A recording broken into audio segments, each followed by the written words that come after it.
Ayan, isang mapagpalang araw ng maulang linggo. Ayan.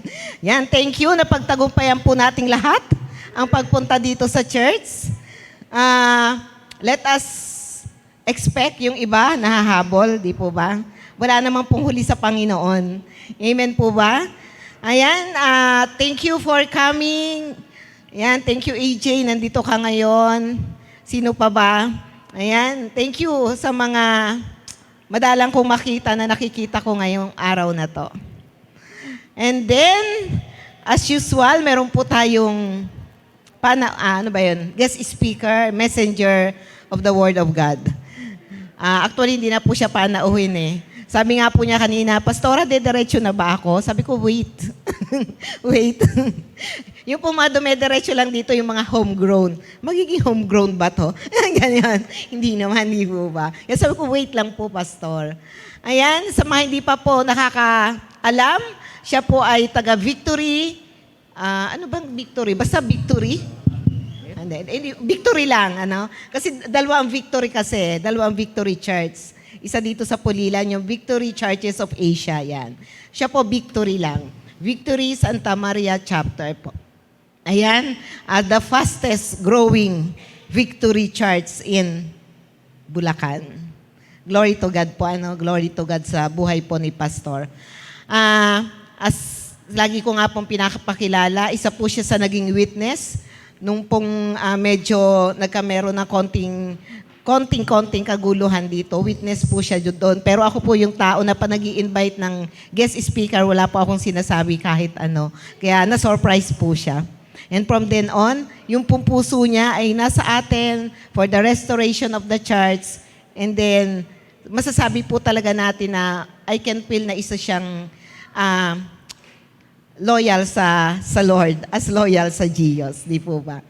Ayan. Mahaba po siya magsalita. Kaya atin pong i-welcome ang ating kapamilya, kapuso, at isang sobrang kaibigan ng Diyos, Pastor Red Ponda.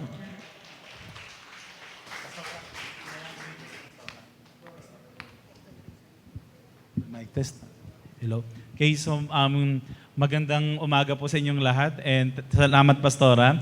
Siguro sa lahat doon yung totoo, yung mahaba akong mag-preach.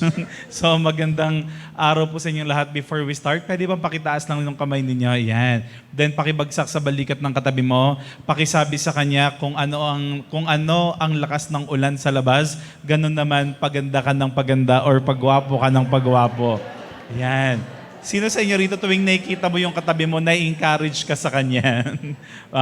Pastora, sorry, nakalimutan ko po yung clicker. Yeah, sorry po. Okay, so magandang umaga po sa inyong lahat. Ako po'y excited ngayong araw na ito as we look at kapag nakita niyo po yung paligid ngayon, parang madi-discourage ka kasi almost 4 days nang umuulan at tuloy-tuloy. Tapos, alam niyo ba, meron po sa psychology, ang tawag nila ay seasonal affective disorder, na kung saan kapag tag-ulan or kapag madilim ang panahon at umuulan, the more na mas nalulungkot ka. May naranasan niyo po ba yon? Yung parang ang dilim ng paligid, ilang araw na umuulan, tapos nakatingin ka sa bintana, habang nakatingin ka sa bintana, parang unti-unti rin pumapatak yung luha sa mata mo. Oh, di ba? Parang may mga ganon. Sa mga binata at dalaga, naalala mo yung nakaraan mo. Sa mga may edad dito, naalala mo yung kabataan mo. And para bang nare-reminisce or bumabalik yung mga panahon. And sabi nga nila, every July to August daw, ang buwan na may maraming cases ng depression or even suicide. So kasi ito yung panahon na kung saan ay tag-ulan nga at madilim ang paligid. And my prayer right now, as we look at this story in the Bible, magkakaroon tayo ng pag-asa that nothing happens in our lives na aksidente. So, babasahin ko lang po ito, magugulat po kayo. Pastora, isang verse lang ang babasahin ko ngayon. So, Pastor, mukhang mabilis kang matatapos ngayon. Kala nyo lang yon. So, kala nyo lang. And ang ganda ng kwentong ito, habang inaaral ko siya, na isang verse lang siya. Alam niyo po ba, ito yung kwento sa Bible na isang verse lang siya minention. Pero aaralin natin siya kasi napakalaki ng impact niya sa Bible. Ulitin ko, no? Isang verse lang ang inalat sa kanya ng Bible, and yet napakalaki ng impact niya, and even sa dulo ng, parang eto yung kwento, sa dulo, yung mga anak niya na yung minention. Are you ready with this verse? And my prayer right now, habang pinapakinggan nyo ito, ay bumalik sa inyo yung plano ng Diyos, yung purpose ng Diyos sa buhay nyo. Alam nyo, kadalasan, kapag marami kang pagsubok, kapag marami kang pinagdadaanan, kahit na alam mo na may plano sa'yo ang Diyos, pero parang lumalabo. Kasi ang nakikita mo yung mga pagsubok, ang nakikita mo yung mga conflicts, yung mga problems that are ahead of you.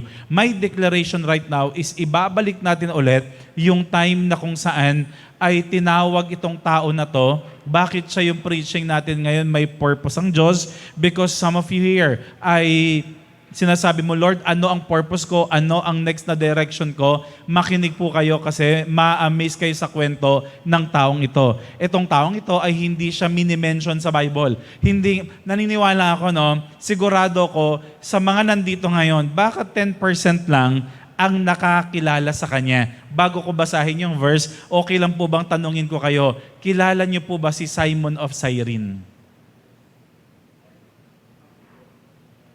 Sino pa sa inyo rito nakakilala sa kanya? Tingnan nyo, isa lang. Tito, sino po siya?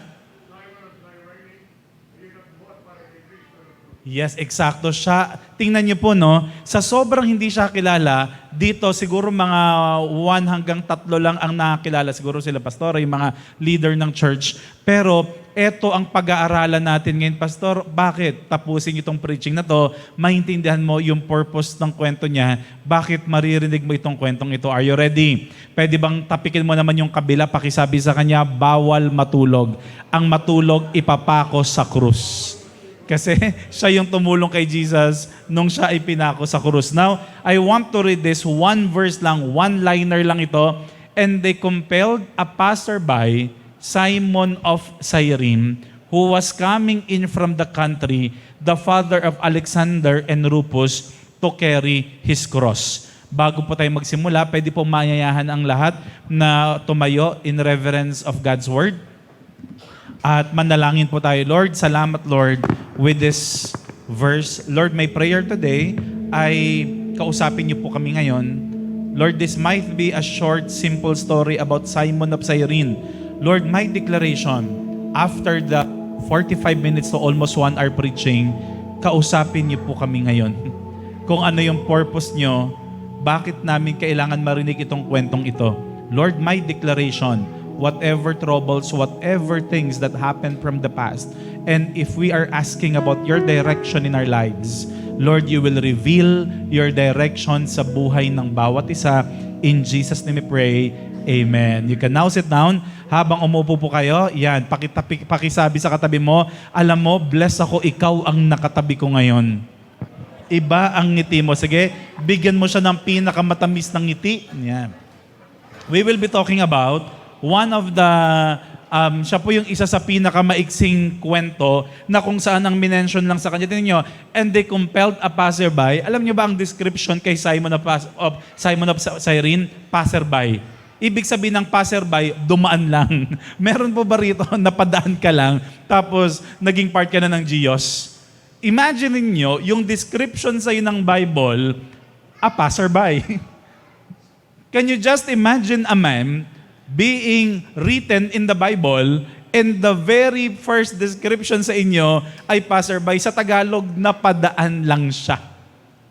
Ulitin ko, amazing how the Bible described this man. Ang description sa kanya ng Bible, a passerby, napadaan lang sa lugar na yon, and we will be talking about the Simon of Cyrene. By the way, whenever we look at this, sino po sa inyo rito kapag narinig nyo ito, yung parang ngayon nyo lang narinig tong kwentong ito, parang kakaiba, sabi ko nga, makinig lang po kayo kasi may purpose si God kung bakit naririnig or maririnig mo itong kwento ni Simon of Cyrene. Now, bago po ako pumunta rito, ay gusto ko lang kayong tanungin, total nandito naman tayo, ay whenever you talk about Simon of Cyrene, ano po ang ibig sabihin ng Cyrene? Umamin po kayo. Kadalasan ba, ang mindset natin sa Cyrene ay part ng pangalan niya? Magugulat kayo, alam niyo po bang ibig sabihin ng Simon of Cyrene? Ang ibig sabihin ng Cyrene sa Simon ay hindi pangalan niya. Ibig sabihin nito, lugar na pinanggalingan niya. Ulitin ko, church ha, ulitin ko. Kaya pag sinabi mong Mary Magdalene, hindi po siya pangalan ni Mary. Ibig sabihin, si Mary ay taga Magdala, kaya ang pangalan niya ay Magdalene. Siguro alam niyo naman po yun or narinig niyo na yun. So whenever you talk about Simon of Cyrene, hindi pangalan yung Cyrene. Ang Cyrene ay lugar kung saan lumaki siya or kung saan siya pinanganak or doon siya nakilala sa lugar na yon. Now, para mas ma-appreciate niyo po, 3 po ang aking points ngayong araw, napakaiksi lang. Ang una ay the orchestration, puro mga one word lang, no? The orchestration, pangalawa, the demonstration, at ang pangatlo ay the next generation. Okay? Ulitin ko po, 3 lang yung pag-uusapan natin about Simon of Cyrene, the orchestration, the demonstration, and the next generation. Now, as we continue with this, listen with this, kasi ma-amaze po kayo sa kwento niya at makaka-relate kayo at makikita nyo, baka ma-realize nyo, eto pala yung purpose sa akin ni God. Now, as we continue, and they compelled a passerby, Simon of Cyrene. Now, I want to underline the word Simon. Ulitin ko lang, church, ang ibig sabihin ng Simon ay hindi ito yung Cyrene ay hindi ito yung pangalan niya. Ibig sabihin si Simon ay taga Cyrene. Now, gusto ko po kayong tanongin ngayong araw na to. Now, pwede po ba akong bumaba? Mag-i-interview lang ako. Total na miss ko po kayo. Gusto kong malapit sa inyo. Nakakatawa kahit hindi maganda yung panahon, ay maraming naka-attend. Tapikin mo yung katabi mo ulit, pakisabi sa kanya, buti na lang naka-attend ka ngayon. Mamimigay pa naman ng pera mamaya. Yung iba talagang na to, pastor, meron po talaga? Wala. Okay, so joke lang po yon. Now, gusto ko po kayong tanongin. Total, ang pangalan niya ay Simon of Cyrene. Okay, meron po akong 2 tanong. Unang tanong, saan may kita? Bawal mag-google, okay? Ang mag-google, minus point sa langit. Joke lang po. Saan ang Cyrene? Walang mag-google? Okay, hulaan nyo lang, wala namang mali rito. Saan po may kita ang Cyrene? If Cyrene is a place, saan may kita ang Cyrene? Wala pong mag-google, okay lang po magkamali. At ordinaryong tanong lang naman to, eto napakaganda ng boses ni Sir. Na-appreciate ko talaga. Talagang very anointing. Ano pangalan niyo, Sir? Ulit? Ay, Sir Rex. Sir Rex, para sa'yo, walang mali rito. Saan makita ang Cyrene? Cyprus. Cyprus. Tama po yung tinanong ko to sa iba. Cyprus din ang sabi. Salamat po, Sir Rex. Magtanong tayo sa napansin ko lang habang palapit ako ng palapit, palayo kayo ng palayo ng tingin. At napansin ko lang habang naglalakad ako, nagiging prayerful ako. Nagiging prayerful kay Lord, sana wag ako. At dahil dyan, kayo po yun. Okay? Siya kasi yung una ko nakita pagpasok. Ano pangalan niyo ulit, ma'am? Risa po. Lisa, naalala ko na. Ate Lisa or baka mas matanda ako. So, Risa, okay.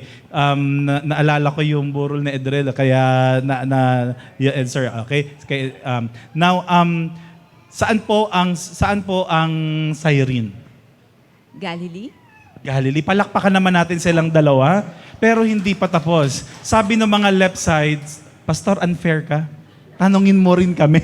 Sabi na dito, umalis ka, Pastor, umalis ka. Tanungin natin ang mga gwapo't magaganda rito. Napansin ko lang kapag palapit ako ng palapit, parang pabait kayo ng pabait na kayo ko. Tanungin natin ang isang kabataan. What's your name, ma'am? Bell po. Bell. Okay, so kabataan. Hindi ka na kabataan, no? Bell, para sa'yo, saan ang Cyrene? Jerusalem. Palakpakan naman natin sila. Pastor, unfair ka. 2 sa kabila, dapat 2 din sa amin. No? So, magtanong tayo, magtanong tayo ng, kung may bata, tanongin naman natin yung hindi naman maedad. Kumbaga, full of wisdom. Okay? Sir, para sa inyo po, wala pong mali. Saan po ang Cyrene?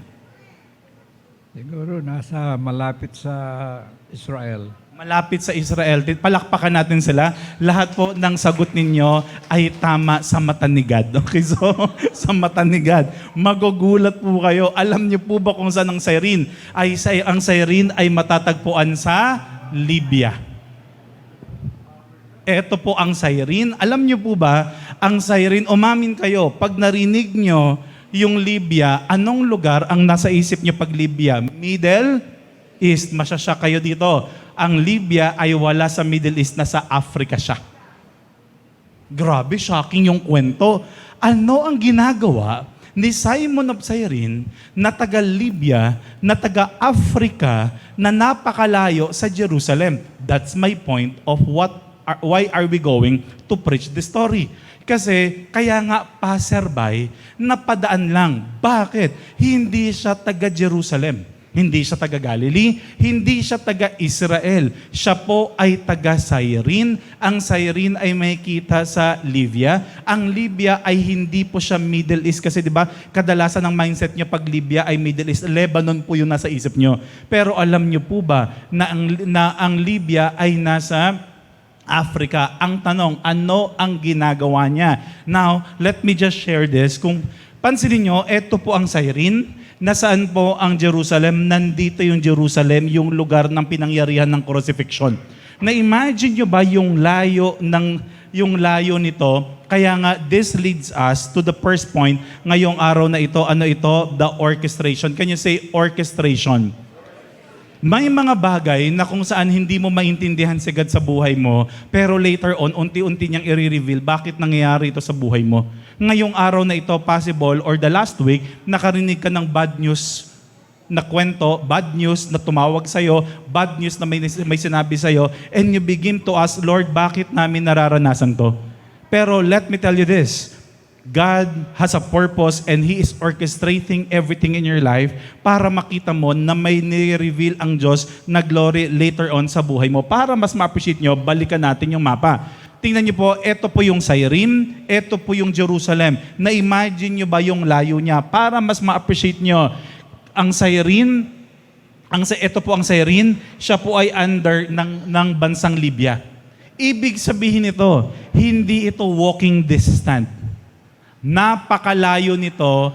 Ibig sabihin, na-imagine nyo ba nung time na yon, siya yung bumuhat ng cross ni Jesus nung si Jesus ay bumagsak. Just imagine this, sa dami ng tao na taga-Israel, na taga-Jerusalem, na taga-Samaria, na taga doon malapit sa lugar na yon, ang bumuhat ng cross ni Jesus ay napakalayo ng pinanggalingan. Just imagine this with me, pwede naman taga-Israel yung bumuhat, pwede naman taga-area lang doon. Pero ang bumuhat ay walang iba kung hindi si Simon of Cyrene na nanggaling pa sa Libya or nanggaling pa sa Africa. Now, let me just present to you the facts or the reality. Alam niyo po ba, going to Cyrene, papunta sa Jerusalem, ay meron kang possible ways kung paano makapunta roon. Number one, tandaan niyo po, wala pang sasakyan 2,000 years ago. Ang tanong, makakasakay ba si Simon ng sasakyan from Cyrene going to Jerusalem? Hindi. Kasi wala pang sasakyan na yon. Pangalawa, ay wala pang eroplano nung time na yon. Just imagine this. Na-imagine nyo ba kung naka-eroplano si Simon going sa Jerusalem? Wala pang eroplano nung time na yon. Ano ang number one na ginagamit nung time na yon? Pwedeng lakarin, alam nyo po ba? I tried to research this. Pag nilakad mo ang Cyrene going to Jerusalem, it will take you more than 1 year. Na-imagine nyo ba isang taon? Mag-isip ka, isipin mo to. Anong araw ngayon? July 20. July 20 ka aalis ngayon. Darating ka July 20 next year pa. Ganong katagal yung layo nito. Take note, what if may bagyo ka pa na nakasalubong nung time na yon? What if nagkaroon ng mga delays, pwede pa itong matagalan? Pangatlo ay another ways, and ito po yung pinaka-best way, sumakay ng barko going to Jerusalem. Actually, yun ang ginawa ni Simon of Cyrene. Nung time na yon, one of the major mode of transportation, kapag ganito kalayo, ay walang iba kung hindi barko. Notice this. Ito yung Cyrene, nasa dagat banda siya. Nakuha niyo po, church. Ngayon, sasakay siya dito, papunta dito, pansinin niyo, ang Jerusalem ay malapit din sa dagat. So kaya, if you will look at this, ang sinakyan daw ni Simon of Cyrene ay walang iba kung hindi barko, and he traveled weeks to months bago makarating dito sa Jerusalem. Tandaan nyo, hindi ito may malalaking makina or engine nung unang panahon na mabilis ang biyahe. Actually, ang ginagamit lang nila dito minsan ay yung hangin. Yung direction ng hangin. So it will take months bago siya makarating dito. Bakit orchestration? Church, just imagine this with me. Kung na-delay lang ng konti ang alis niya, posibleng tapos na yung crucifixion nung dumating siya. Pangalawa, what if may nakasalubong na bagyo during papunta rito, hindi niya naabutan yung crucifixion? Pangatlo, what if napaaga siya or na-late ng alis? Hindi siya makakaabot dito. Pang-apat, what if pagdating niya rito, hindi siya pumunta doon sa lugar ng crucifixion ni Jesus, walang mangyayari. Why I'm saying this? Because lahat ng nangyari sa buhay natin, God orchestrated everything in your life. Regardless kung masaya ito, regardless kung malungkot ito, may namatay sa pamilya ninyo, may purpose ang Diyos. May nagkasakit sa pamilya nyo at pinagaling ni God, may purpose ang Diyos. May delays na nangyari sa buhay mo, may purpose ang Diyos. Imagine this, perpekto ang timing ng pagsakay niya ng barko, pagdating niya doon, at saktong-sakto, pagbagsak ni Jesus, siya yung mismong nasa harap ni Jesus. Siya ang isa sa pinakamalayong tao, yet siya ang pinakamalapit ng bumagsak si Jesus. Imagine nyo, no? If I will conclude this, isa siya sa pinakamalayong pinanggalingan na tao papunta doon sa crucifixion ni Jesus, and yet siya ang pinakamalapit nung bumagsak si Jesus. May mga time na hindi mo alam na kung saan ino-orchestrate pala ng Diyos na mangyari ito sa buhay mo. Akala mo malayo, akala mo walang purpose, but later on, unti-unti mong marirealize lahat ito ay in-orchestrate ng Diyos. Nothing happens by accident. God is always in control. Palakpakan naman natin si God. Ang akala mo, Lord, bakit ito yung nangyari? Lord, bakit bumagsak ako sa exam? Lord, bakit hindi ako natanggap sa trabaho na ito? Yung pala may better kurso ang Diyos na ibibigay sa iyo. I remember, ako po ay nag-take sa UP. Nag-take po ako sa UP ng exam at ang tinake ko ay accountancy. Now, hindi ako nakapasa, to be honest, ng accountancy. Ang napasahan, kasi yung palang isa sa pinaka-quota course sa UP, ang napasahan ko ay food tech. I was about to enroll up food tech nung ako ay magka-college. Pero ano ang word sa akin ni God, kasi Christian na po ako nung time na yon, that's not my will, that's not my purpose. Alam nyo, nalungkot ako kasi pangarap ko mag-aral sa UP. Then, ako ay nag-exam ako sa FEU, na scholar din ako sa FEU at that time. I took up nursing. Doon ko nakilala yung napangasawa ko. What if hindi ako nag-FEU? By the way, mamimit ko pa rin naman siya kung siya yung inalaw ni God sa buhay ko. But my point is, everything, yung disappointment ko nung time na yon, alam niyo po ba, God turned it to become positive. I took an exam sa US para doon na ako tumira sa US. I failed the exam.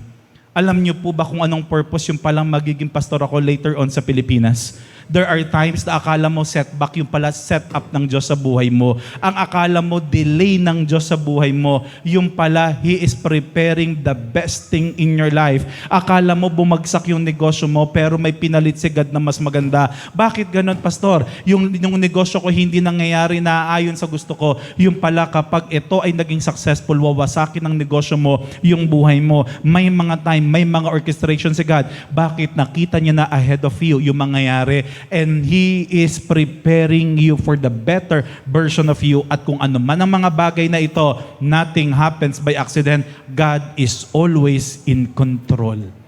Let me tell you some of the stories in the Bible na kung saan God orchestrated things to happen at saktong-sakto, napaka-precise nung mga nangyari. Nagbago lang ng segundo na iba ang kwento sa Bible. Ulitin ko. These are the top 3 stories daw in the Bible na nagbago lang ng segundo. Segundo lang. Possible na iba yung kwento ng Bible. Number 1, Moses in the river.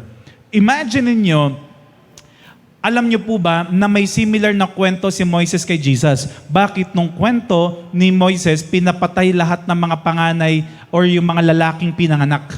Pinapatay lahat. Pero alam nyo ba ang ginawa ng nanay ni Moises? Ang ginawa niya, nilagay niya yung kanyang anak doon sa basket, pinaanod sa Nile River. Na-imagine nyo ba ito, church? What if lumakas lang ng konti yung agos ng ilog, possible na yung prinsesa na anak ng Pharaoh. Imagine nyo, no, yung nagpapatay na Pharaoh, ano ang nangyari? Yung kanyang anak or yung prinsesa, yun ang nakakuha mismo kay Moises. Imagine niyo, what if na-delay ng konti yung paglagay ng nanay ni Moises doon, possible na nakadaan na sa Nile River yung prinsesa. What if na-late siya or nauna siya ng konti, baka mamaya hindi naabutan ng prinsesa. What if lumakas yung agos ng river? What if may ginawa pa yung prinsesa, nag-ayos pa, nothing happens by accident. Napaka-precise, napaka-eksakto. Kung kailan pinakawalan doon sa Nile River yung basket, saktong-sakto yung paglabas ng prinsesa. Bakit lahat ng nangyayari sa buhay mo, may purpose ang Diyos, and all things will work together for the good of those people who love Him. Pwede bang palakpakan natin si God? David is slaying Goliath. Alam niyo po ba kung gaano ka-precise ito? Okay, ulitin ko. Papakitaan ko kayo kung gaano ka-precise, kung gaano ka-imposible yung ginawa ni David, na kung saan nagkamali lang, na-move lang ng point something percentage ay hindi mapapatay si Goliath. Ang weakness ni Goliath, by the way, some Bible scholars are saying na bulag yung isang bata ni Goliath. So ibig sabihin, ang weakest point niya ay walang iba kundi yung kanyang forehead malapit sa kanyang mata. Imagine niyo to, na iba lang yung bagsak. Na-delay lang ng konti yung pagbato niya, pag-ikot niya, posibleng nakailag si Goliath at hindi siya tinamaan doon sa ulo, at yung ulo na yun is the soft spot, at bumagsak siya. Yung kanyang sandata na papatay dapat sa Israel is the same sword na pumatay sa kanya at pinatay siya ni David na kanyang minaliit nung time na yon. Para makita ninyo kung gaano ka-imposible, kung gaano ka-precise, kung gaano ka-well-orchestrated yung kwento. Imagine ninyo, ako si David. Anong pangalan ko? David. Nasaan si Goliath? Si Goliath ay nandoon sa pinto. Tingnan niyo po yung pinto. Tingnan niyo po yung pinto. Now, tingnan niyo po lahat. Sa taas ng pinto, merong kulay pula. Nakita niyo po? Yan. Sinet up namin ni Pastora Joy yan. Joke lang, okay? Aksidente. Matagal na po nandyan yan. Imagine niyo yung kwento ni Goliath, ni David. Ang pinaka-cute dito, kailangan, imagine niyo, yun ang kanyang forehead. May problema. Umamin kayo, mahirap bang tamaan yon ng slingshot? Yes or no? Actually, kahit nga malapit ka, ang hirap tamaan niya kasi napakaliit. May another problem pa. Tanong niyo kung ano yung problem. Ayan, hindi gumagalaw. Si Goliath gumagalaw. Na-imagine niyo ba kung gaano kahirap? Ulitin ko, mahirap na nga yung ganito kalayo, ihahagis mo yung slingshot doon. Pangalawang problema, yun hindi gumagalaw. Si Goliath gumagalaw. That leads us to another problem na napakahirap nito. Pero alam niyo po ba, saktong-sakto, yung pag-ikot ng kanyang slingshot, yung paghagis nito, yung pag-iwas ni Goliath, bakit walang aksidente sa Diyos? The woman in the well. Alam niyo po ba yung kwento ng woman in the well? Ang woman in the well, si Jesus, ay papunta sa isang lugar, at alam niyo po ba, yung woman in the well ay sa Samaria dadaan si Jesus. Based on the Bible scholars, there are multiple ways para makarating si Jesus sa kanyang destination. At sa multiple ways na yon, yung lugar kung nasaan yung babae sa woman in the well ay isa sa hindi dinadaanan. Bakit? Kasi sabi nila, ang mga taga Samaria ay mga half-breed. Kasi sila yung mga nasa Northern Kingdom nung time na yon. So ibig sabihin, mixed breed sila, hindi sila puro Hudyo. Para sa mga pure Jew, sila ay mababang klaseng citizen. Pero alam nyo po ba, imagine this church, saktong-sakto, pagdaan ni Jesus, nandoon yung babae, sa oras sa Bible ay 3 p.m. Pero sa conversion ng oras ngayong panahon, 12 p.m. siya, saktong tanghaling tapat nandoon yung babae sa well. Alam niyo po ba, saktong-sakto nandoon yung babae? Saktong-sakto, pagdating ni Jesus nandoon siya. Bakit? Isa lang ang ibig sabihin. From the start, alam ni Jesus kung anong oras siya lalabas, anong oras siya darating, at nung time na yon ay ma-encounter niya ang Diyos. Listen to this, church. Sa inyong buhay, hindi aksidente na na-encounter niyo si God. Plinano ito ng Diyos. Hindi ikaw ang unang lumapit kay God. Ang Diyos ang unang naghanap sa inyo. Pwede bang palakpakan natin si God? Kung ang prayer nyo, Lord, buti na lang nakilala ko kayo. Wrong. Bakit? Umpisa pa lang, hinanap ka na ng Diyos. Lord, buti na lang natagpuan kita kasi ang hirap mong mahanap, Lord. Hindi totoo yun. Prepare na ni God para makita mo siya. Pero from the beginning, parang yung woman sa Samaria, alam niya kung anong oras, iniiwasan siya ng mga tao, pero si Jesus mismo ang lumapit sa kanya saying, walang nangyayaring aksidente sa buhay natin. Are you in the middle na kung saan feeling mo wala nang mangyayari? Are you in the middle of disappointment? May mga ginawa ka ba na hindi nagtagumpay? May mga tinayo ka ba na hindi naging successful? May kurso ka ba na hindi mo tinapos? Meron ka bang trabaho na natanggal ka doon or nagsara? Let me tell you this, hindi nakabase sa business, trabaho, eskwelahan ang success mo. Solely nakadepende sa Diyos yung victory mo sa buhay mo. Ang akala natin, Lord, nagsara yung bansang ito, wala na mangyari sa buhay ko. Wrong. Bakit hindi nakabase sa bansa yung purpose sa'yo ng Diyos? Regardless kung anong bansa ka, as long na nandoon ang Diyos, ikaw ay laging magtatagumpay sa buhay mo. Ang feeling mo ba may nagsara sa buhay mo? Let me tell you this, may magbubukas na mas malaking opportunity, lalo na kung hindi ka bibitaw sa Diyos sa buhay mo. Ang feeling mo nagsara yung kumpanya na matagal mo nang pinagtatrabuhan.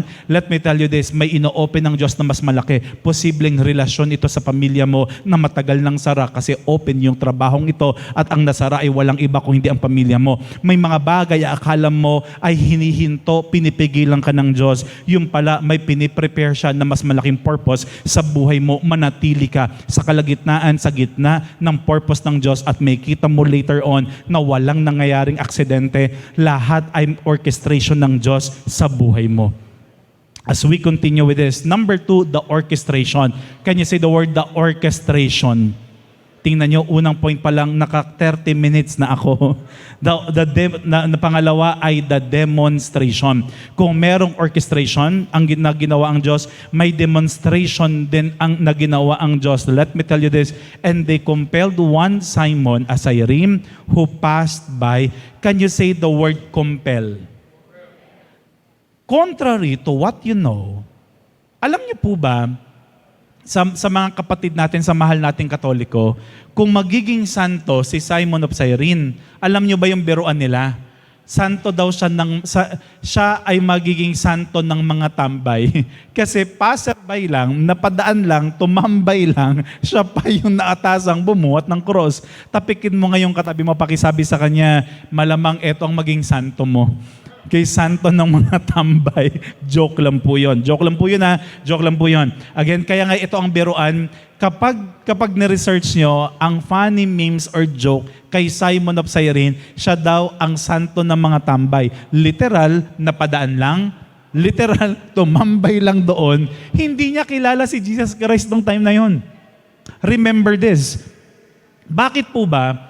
Pastor, ipaliwanag nyo nga, naguguluhan ako. Ano ba ang nangyari kay Simon of Cyrene? Bakit po ba siya nasa Libya napunta doon? Let me tell you this. Nung time na yun kasi ay nagmamigrate sila sa ibang lugar na mayayaman, lalong-lalo na under sila ng Roman Empire. At ang lahi daw ni Simon of Cyrene ay nag-migrate sa Cyrene or doon sa Libya. At dahil dito, magugulat kayo. Alam niyo ba ang picture ni Simon of Cyrene? Umamin kayo, ang mindset niyo ba ay Hudyo ang nasa isip ninyo? Alam niyo ba na siya ay negro or maitim? Contrary sa mga napapanood niyo sa mga sinakulo, na si Simon of Cyrene ay mahaba ang balbas, tapos mukhang Hudyo or mukhang Arabo. Alam niyo po ba na hindi ng picture ni Simon of Cyrene? Ang picture ni Simon of Cyrene is a black man. Okay? Bakit? Kasi taga-Africa siya. Sabi ng mga Bible scholar, yung kanyang background na Jew ay nakapangasawa rin ng African, kaya mixed breed na siya nung time na yon. Ibig sabihin na yon, kung ikaw ay kung ikaw ay black man noon, mababa ang tingin sa iyo. Tingnan mo siya ang ginamit ng Diyos. Meron dito mababa ang tingin sa iyo ng tao.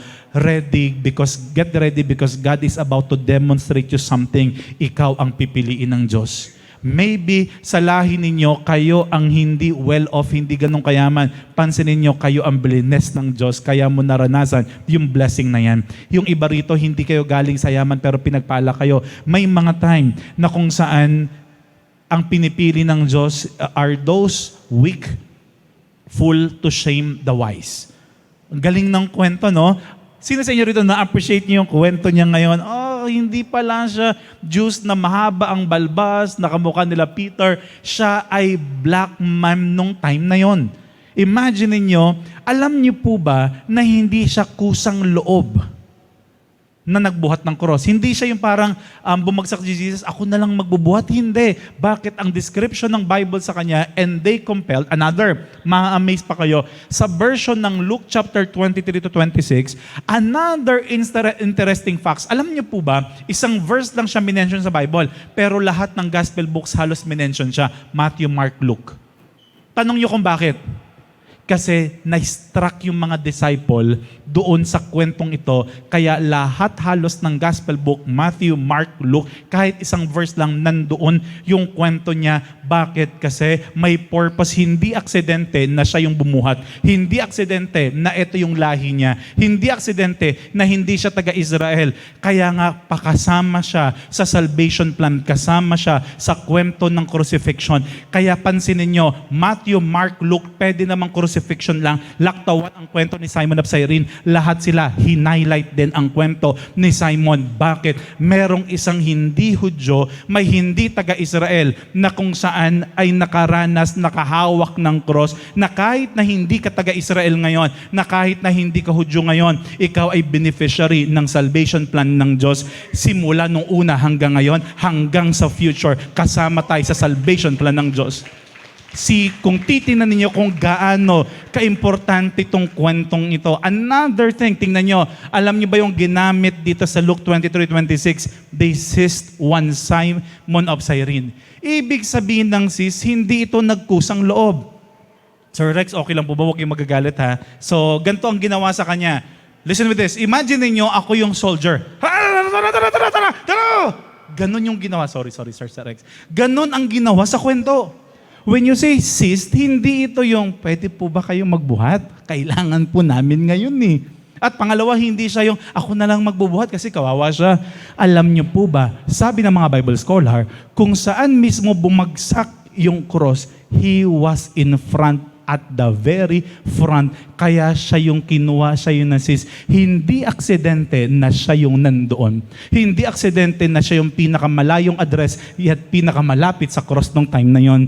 Bakit? May mga moment na akala mo, bakit ako napunta sa Pulilan? Yung pala, dito mo makikilala ang Diyos. Bakit ako napunta sa trabaho na to? Doon mo pala narinig yung gospel. Bakit ako nakapag-aral sa school na to? Doon mo pala unang narinig si Jesus sa buhay mo. Kaya nga, pansinin ninyo, may demonstration na ginawa ang Diyos, may orchestration. Tingnan nyo ha, they seized one Simon of Cyrene who was coming in from the cross. Ibig sabihin ng pinilit, hinatak, kinuha ng sapilitan. Hindi ito kusang loob, may pinilit. May mga time, listen with this, another perspective, makinig lalo ng mga kabataan, may mga time pinipilit kayo ng nanay nyo magsimba. Sumunod kayo. Ulitin ko, hindi lahat kusang loob lagi. Bakit? Pinilit si Simon of Cyrene. This has been always may principle sa mga kabataan na nandito ngayon. Hindi mo lang na-appreciate yung pagpilit sa'yo ng magulang mo na dalhin ka sa GIOS, dalhin ka sa church. Pero habang dinadala ka, habang napupunta ka, habang naririnig mo every Sunday ang salita ng Diyos, may binabago sa'yo ang Diyos. At hindi lang may binabago sa'yo, may piniprepare ang Diyos na destination na later on hindi mo ma-appreciate ngayon. Pero later on ma-appreciate mo lahat ng ituturo ng magulang mo, lahat ng narinig mo sa mga preacher, and this will be your guiding tool para maging matagumpay ka sa buhay mo sa mga magulang na nandito ngayon. Kung meron ka mang kokontrolin sa anak mo, hindi lang yung kanyang kurso, hindi lang yung kanyang pananamit, hindi lang yung kanyang pagkain. Kung meron ka mang pipilitin, ilalaban sa anak mo, yun yung relasyon niya sa Diyos, yun yung pagpunta sa simbahan, yun yung pagbabasa ng Bible, hindi ito aksidente, nilalaban ito. Pwede bang palakpakan natin si God? I want to honor. Gusto kong i-honor lahat ng mga magulang na nandito ngayon na kahit mahirap gisingin ng anak mo, umamin kayo, mahirap gisingin ng mga taong gising. Anak, gising na, tulog ba ako? Di ba? Mahirap gisingin kasi gising naman talaga. Mahirap hikayatin ang mga taong nagsasakit-sakitan. Anak, simba tayo, may sakit ako. Anak, wala naman. May lagnat ako, ma. Paghipon mo, wala naman. Nasa loob yung lagnat. Yung ang daming dahilan. Pero alam nyo ba, later on, yung mga dahilan na yan, yung kala mo, pinipilit mo yung anak mo, pero later on, dito niya pala may encounter habang lumalaki siya yung Diyos. Dito niya rin magiging kaibigan yung mga tao na magdadala sa kanya kay God. Yung relationship na ito, nothing happens by accident. Sa lahat ng mga magulang na nandito, ilaban mo ang relasyon ng anak mo kay God. Pangalawa, kung ikaw naman yung anak na nandito ngayon, kala mo lang masama, negative na mimilit ang magulang mo, pero lahat ng ginagawa niya ay para sa'yo. Pwede bang pumalakpak lahat ng mga magulang na nandito ngayon? Pastor, habaan mo pa yung preaching tungkol sa anak ko. Siya talaga yung purpose ngayong araw na to. Joke lang. So another here, tingnan niyo po, no? Another version. By the way, in Luke 9:23, and he said to all, if anyone will come after me, let him deny himself and take up his cross daily and follow me. Another thing that I want to share, oftentimes, following Christ will take you out from your comfort zone and leads you to greater purpose. Kapag sumunod ka raw kay God, hindi raw laging madali. You're tinitake mo yung cross mo. Pero tingnan niyo to, ang ganda ng perspective na to. Oftentimes, following Christ will take you out from your comfort zone, pero ang goal nito, dalhin ka sa greater purpose. Example, nasanay ka na sa buhay mo na relax lang. All of a sudden, I don't know kung naalala niyo yung kwento ulit. What a good movie, yung Rewind. Naalala niyo ba yung Rewind? Sino sa inyo rito napanood niyo yung Rewind? Si Ding Dong Dantes at saka si Marian. Di ba meron pong scene doon na kung saan sinisisi ni Ding Dong Dante si Lodi or si God, bakit niya kinuha ng maaga yung kanyang nanay? Alam niyo yung sagot ni Lodi, yung sagot doon. Naging instrumento ang pagkamatay ng nanay mo para magtagumpay ka sa buhay mo. Dahil namatay ng maaga yung kanyang nanay, nagsikap siya. At kaya siya na-blessed kasi may mga nawala sa kanya at dahil dito, na-push siya na gawin yung mga bagay. May mga time, may tinatanggal si God sa comfort zone mo. Possible, ang comfort zone niya yung nanay niya dati. Nung tinanggal ito ni God, nagtagumpay siya sa buhay niya. Church, sa mga nandito ngayon, think about this. May mga tinanggal si God sa buhay mo from the past years. Hindi para pahirapan ka, hindi para parusahan ka, hindi para saktan ka, pero gusto kanyang dalhin sa greater purpose. I remember a story, narimata yung bahay niya. Galit na galit siya kay God. Pero dahil narimata yung bahay niya, anong nangyari? Napilitan silang mag-move sa Santa Maria. Nung nag-move sila sa Santa Maria, nangupahan sila. Nakapagtrabaho siya.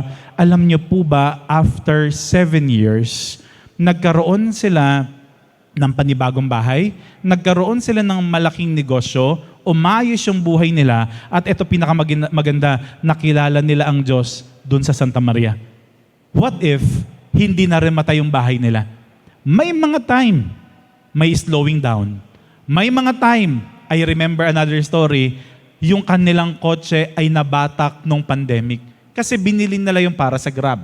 Binili nila para pang negosyo, para sa Grab nga o kaya doon sa I forgot yung driving na mga app, Uber. Kaya lang nalugi dahil pandemic. Kitang-kita niya kung paano nabatak yung sasakyan niya. Pero alam nyo po ba, church, nung nabatak ito noong 2020, 2021 nung pandemic, dahil dito, nagsikap sila lalo. Ngayong 2024, 2025, dalawa na yung sasakyan nila. Again, we are not about prosperity gospel, but my point is, kapag may inaalis si God, umaalis ka sa comfort zone mo. At dahil umalis ka sa comfort zone mo, mas magsisikap ka. Sa mga kabataan na nandito ngayon, sa lahat ng mga kabataan, tingnan nyo ako, may mga time na yung mga kaklasmate mo ay mas masasarap ang ulam kapag lunch kumpara sa'yo. May mga time yung kaklasmate mo, pagbaba ng sasakyan, anong nangyari? Bumaba sila sa Fortuner. Bumaba sila sa magandang sasakyan. Kayo, nagbukas ka, nakalimutan mo, tricycle pala, wala palang pinto. Wala palang pinto ito. Pero, alam mo, nakikita mo sila ganito. Alam niyo po ba na kung saan hindi ito setback sa inyo? Bakit? Dahil anong nangyari, mangangarap ka ngayon, someday, bibilhan ko yung nanay ko ng sasakyan.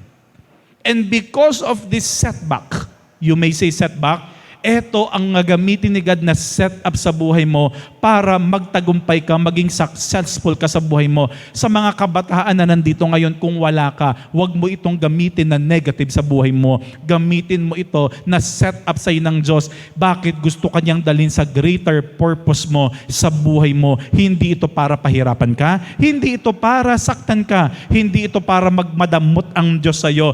Pero para ito, i-prepare ka ng Diyos sa greater purpose ng buhay mo. Pwede bang palakpakan natin si God? I remember, I don't know kung nakwento ko na ito sa inyo, nung 7 years old ako, 8 years old, galing po kasi kami sa Samar. So, nakwento ko na ata yun sa inyo. Hindi nyo po ako kayang talunin sa swimming. Tanong nyo kung bakit. Dati po akong butanding. Joke lang po, joke lang. Bakit? Kasi laking Samar po ako eh. So hanggang 7 to 8 years old ako, ay nakatira kami sa isla. Narinig niyo na ba yung Muro Ami? Yung pag dumadaong yung mga bangka, kami yung pati barko, kami yung mga sumisisid. Na kung saan kapag hinagis yung barya, mayroon niyang parang kumikintab pag tinamaan ng araw. Yun ang hinahabol namin. Alam niyo po ba, masanay akong sumisid. Na kung saan sumisid ako sa Samar. Pag-ahon ko, nasa Manila Bay na ako. Joke lang, baka maniwala kayo. Pero my point is, matagal talaga akong sumisid. At yun yung ginagawa ko as early as 5 to 6 years old ako. I'll never forget, lumuwas kami ng Manila. Pagluwas namin sa Manila, hindi ko makakalimutan, sabi ng tita ko, Paner kasi pangalan ng tatay ko, dalhin mo yung baboy na pinaalaga ko sa'yo. Alam niyo kung sino dinala ng tatay ko? Ako ang dinala. Napagkamalang baboy ata ako. Sabi ng tsahin ko, di ba baboy pinadala ko? Bakit ang dinala mo? Kidding aside, alam nyo, yun yung naging entry point kung bakit ako nakarating sa Manila at the age of 7 to 8 years old. I will never forget, nung mga 8-9 years old kami ng kapatid ko, kasi mayaman yung tita ko eh. Manonood kami ng TV. Pag nanood kami ng TV, yung literal, kala mo pelikula lang, pastora, isasara talaga yung bintana. I will never forget, sikat na sikat nung 1990 to 93 yung family computer. So, mga 11, 12 years old ako nung time na yun. Alam nyo ba gagawin? Yung, sige, promise, ikaw naman yung maglalaro after 10 games. Alam mo, maghihintay kami ng kapatid ko.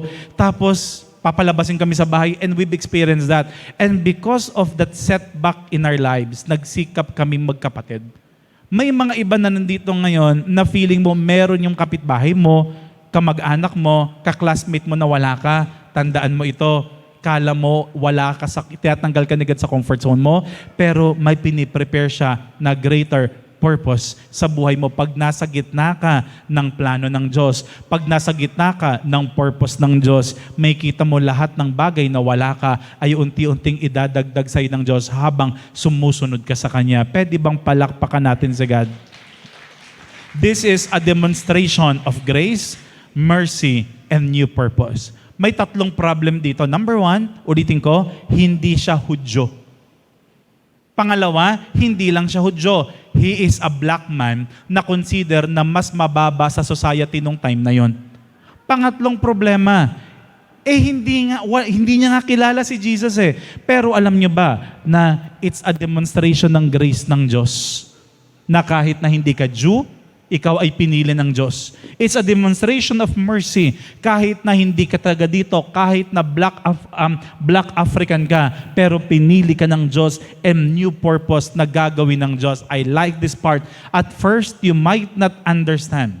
But as you obey Christ, He will unfold things for you to see His better plans and direction. Ganda, no? May mga time na hindi mo naiintindihan yung plano ng Diyos. Lord, bakit mo ito ginawa? Lord, bakit nawala ito?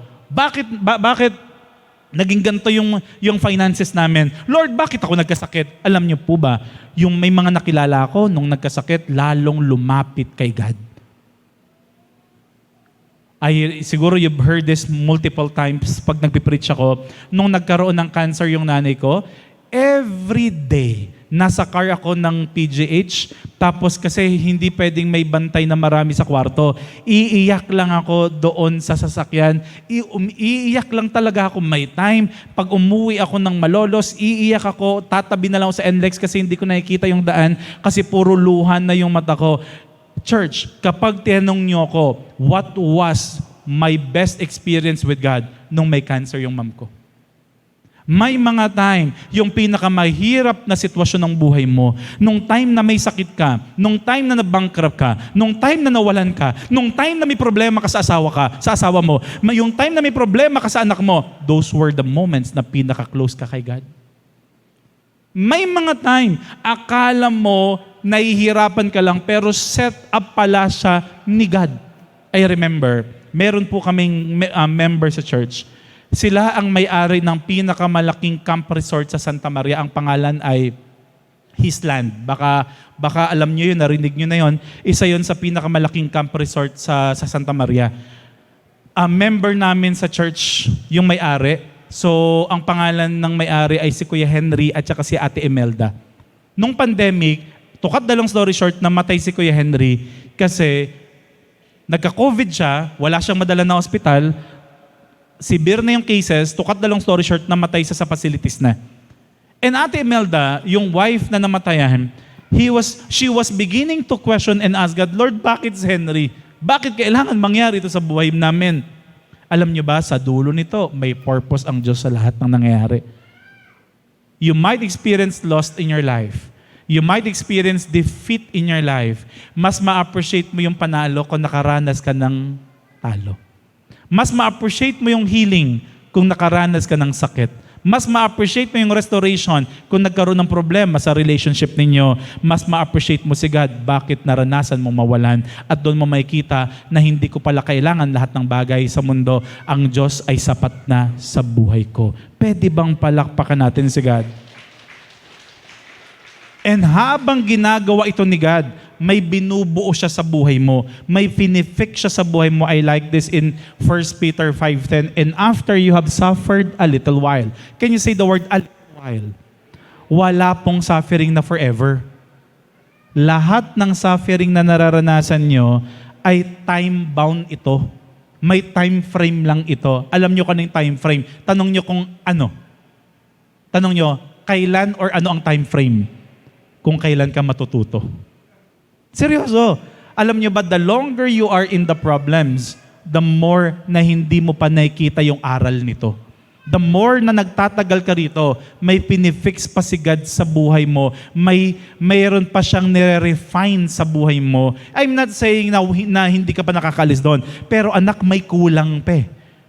And all your problems are just a little while. Pero the God of grace who has called you to His eternal glory will restore you. Sa dulo, i-restore ka ni God. Kahit na anong bigat, kahit na anong hirap, kahit na anong iyak, kahit na anong sakit, pain sa buhay mo, alam nyo, doon mo makikita yung restoration ni God. Pag na-restore ka niya, ano ang goal ng demonyo? Ang goal ng demonyo, talunan ka, wala na mangyayari sa buhay mo. Iko-confirm niya, anak kita. You are my son. Iko-confirm niya yung identity mo. Then, kung paano ka pinahina nung demonyo nung kalaban, papalakasin ka niya ulit. Bakit? Kasi i-establish niya, kasi gagamitin niya ka ulit sa bagong purpose sa buhay mo. Yan yung greater plans ng Diyos sa buhay mo. Can we give God again the best clap of praise? The orchestration, The demonstration, eto na yung amazing part ng kwento.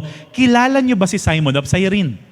Gaano kalaki yung impact niya sa kwento? Ma-amaze kayo dito. This leads me to the last and the final point, the next generation. Can you say the word, the next generation? Bakit? Tingnan niyo, ma-promise, ma-amaze kayo sa kwentong ito. Balikan natin yung binasa natin kanina. And they compelled a passerby, Simon of Cyrene, who was coming in from the country, the father of Alexander and Rufus, to carry his cross. Alam niyo ba, si Alexander at saka si Rufus are the great disciples after the death of Jesus Christ.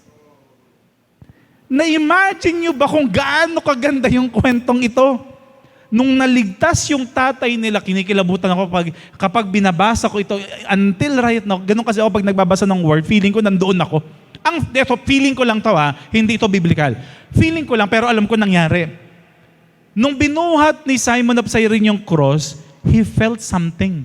Church, imagine niyo to, hindi mo lang alam yung cross. Hindi mo lang nakita ang cross. Ikaw mismo ang bumuhat sa cross. Ako, I just felt, nung binuhat niya yung cross, I felt something nakakaiba sa cross. I felt something when I saw Jesus. Pag uwi niya sa Libya, kwento niya to sa asawa niya. Kwento niya to sa mga anak niya. Hindi ko maintindihan yung nararamdaman ko. Hindi ko maintindihan yung feeling ko. Hindi ko maintindihan yung nararamdaman ko yung time na yon. Kakaiba talaga. I felt there's something on the cross. I felt na may kakaiba kay Jesus Christ. I felt something na kung saan ito ang magiging Diyos ng sambayanan natin. I really felt nung time na yon, kwenento niya yung experience niya. Shinare niya si Jesus. Shinare niya yung power ng cross. That is why na-convert yung asawa niya. Alam niyo ba, na-convert din yung kanyang anak. Pastor, patunayan mo, baka chismis lang yan. Chinismis na ako ng kapitbahay ko, baka chismis din ito ngayon para ma-appreciate nyo. Let me read this. In Romans 16:13, hold your horses. Bakit? Ang ganda nito. Ito ang letter ni Paul sa mga Romans. Listen with this. Napakaganda ng perspective. Greet Rufus. Sindi sa Rufus? Anak ni Simon of Cyrene. Greet Rufus, chosen in the Lord, also his mother. Yung nanay niya, ang asawa ni Simon of Cyrene. They became Christian, yung whole sambayanan ni Simon of Cyrene. Pwede bang palakpakan natin si God? Sabi ko sa inyo, this might be a one-liner na patunayan ko sa inyo na kaya kong gawing 1 hour. So, this might be a one-verse, one-liner, yet a powerful story in the Bible. Nung nakakilala ang tatay, hindi lang siya nakakita ng crucifixion. Siya mismo ang bumuhat ng cross. Nung nabuhat niya yung cross, na-imagine niyo ba yung prestige na nakalagay ka sa Bible, na padaan ka lang, ikaw yung nagbuhat. Alam niyo ba, yan ang kwento sa'yo ng Diyos. Walang kwenta yung buhay mo. You are a sinner. Walang kwenta lahat ng buhay natin, yet ikaw yung tinawag ng Diyos. Ikaw yung ginamit ng Diyos. Minahal ka ng Diyos kahit na hindi ka kamahal-mahal. Inalaw ka niya na maging partner doon sa kingdom, na maranasan, ma-experience, ma-receive ang eternal life para sabihin sa'yo, hindi lang ito kwento ni Simon of Cyrene. Ito rin ay kwento ko sa'yo, sa'yo at lahat ng nandito ngayon. Bakit ang Diyos ang unang nagmahal, tumawag, yumakap, nagpatawad at nagsimula ulit sa buhay mo? Can we give God again the best clap of praise? Wala po ba kayong gustong tanungin? Magtanong naman po kayo. Gusto niyo bang tanungin ano ang nangyari kay Simon of Cyrene? Ulitin ko, pag-uwi niya sa Libya, sa family niya, possible na kwento niya sa asawa niya, sa anak niya, and even doon sa mga kasi para ka makapag-travel from Libya to Jerusalem, ibig sabihin well-off ang family ni Simon of Cyrene. Possible na shinare niya ito even doon sa mga servants niya. Now, listen with this. A father carrying the cross alone to a family of disciples and martyrs. Alam niyo po ba na kung saan siya yung bumuhat ng cross. Pero ang kwento niya, na-convert yung buong family niya and they became martyrs for Christ. Napakaganda ng verse na to. I'm about to end with this.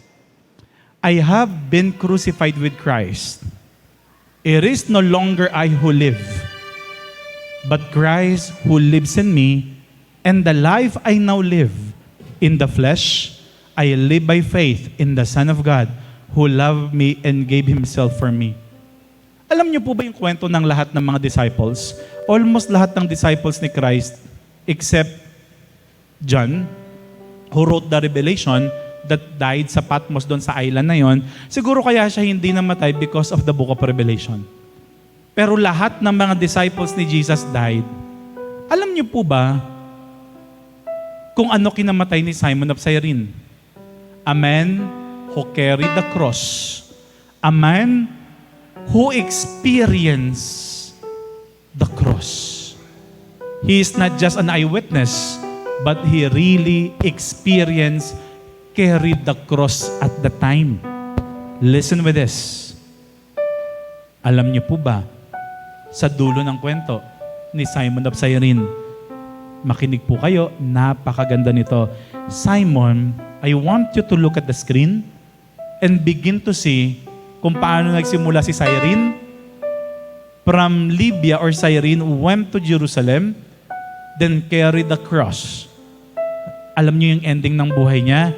Look at the screen. Simon was martyred in 100 AD by being cut in half with a saw. Alam niyo po ba na si Simon of Cyrene who carried the cross? He was martyred, hinati yung katawan niya sa pamamagitan ng lagare, a painful death. You might be saying, ang pangit naman ng pagkamatay ni Simon of Cyrene. Alam niyo po ba, during the time, this is one of the greatest death. Ang tanong, bakit hindi niya pinagpalit yung faith niya? Why he chose to die? Tanong niyo, bakit? Naranasan niya yung cross. Nakita niya ngayon yung kalakihan ng cross sa buhay niya. Nakita niya yung laki ng purpose ng cross sa buhay niya, and he begin to see yung buhay niya is just a small piece because he now knew the purpose na binigay sa kanya ng Diyos. And that is why, sa dulo ng kanyang kwento, hindi niya pinagpalit yung faith niya. Sa mga nandito ngayon, every day, you will be battling with a decision. Decision to obey Christ, or a decision na mabuhay sa sarili ko lang. Balikan niyo yung kwento ni Simon of Cyrene. Nung naranasan niya yung cross, carried the cross, it changed his life completely. At dahil sa pagbabagong ito, hanggang sa dulo ng buhay niya, he died for the cause of the cross. Pwede bang palakpakan natin si God? Pwede po bang mayayahan ang lahat na tumayo at manalangin? Lord, maraming salamat, Lord, sa mensaheng ito. I don't know, maybe as we pray, Lord, I pray that you will touch everyone. Lord, you might be talking to them, God. Siguro some of them may mga delays, may mga setback sa buhay nila ngayon, may mga hurt sa buhay nila ngayon. Lord, I pray that you will become personal. No one is looking at you. Kung ikaw yung tao na ngayon, napapatanong ka, Lord, bakit namin naranasan yung relational issues na to? Health issues na to? Financial issues na to? God wants to tell you, hindi nakabase sa pera, sa lugar, yung blessing ko, nakabase sa presence ko sa buhay mo. If you are that person today, no one is looking at you, and you're saying, Lord, I surrender everything to you. Sa'yo ko binibigay lahat. Can you just boldly raise your hands, Lord, ako yun. Lord, we have pains. Pero ngayon, Lord, I completely surrender everything to you. Meron sa inyo rito, may concerns kayo sa family, sa anak mo, sa marriage ninyo. Lord, I submit everything to you. Lord, we thank you. Salamat po sa buhay ng bawat isa. I declare, God, na kausapin niyo sila ngayon. Lord, reveal, convict to them something, God, a new revelation, a new direction. Lord, we thank you. Pangalawa, kung ikaw yung tao ngayon, you want to have that deeper relationship kay God. Lord, si Simon nga was a martyr. Lord, ngayong oras na ito, I want to recommit my life to you. I want to surrender. I want to obey you more. No one is looking at you. If you are that person, can you just boldly raise your hands, Lord, ako yun. Lord, dito mo ko dinala sa church na ito, sa Gios. Dito mo ko gagamitin. Lord, magpapagamit ako sa iyo, God. Lord, you see our hands, God. Some of you here, may mga past sins ka or mistakes. May mga iba rito, alam mong nagkulang ka kay God. Alam mo nagkulang yung devotions mo. Lord, I want to recommit again. Lord, I am sorry. The best way to the cross is repentance and sorry. Lord, we are sorry, God. Kami lang yung parang naging entitled kami, naging selfish kami. But starting today, I am recommitting my life to you, God. I will serve you more. And dito mo ko dinala sa Gios, dito mo ko gagamitin, dito mo ko, Lord, dito ko lalong magsiserve sa iyo. Lord, we thank you. Lord, salamat for this message where I know that you are renewing our faith. Nire-renew mo yung aming pananampalataya sa iyo. Ito ang aming salmo at panalangin sa pangalan ni Jesus. Amen. Pwede bang palakpakan natin si God? Salamat po and God bless everyone. Kakaupo na po.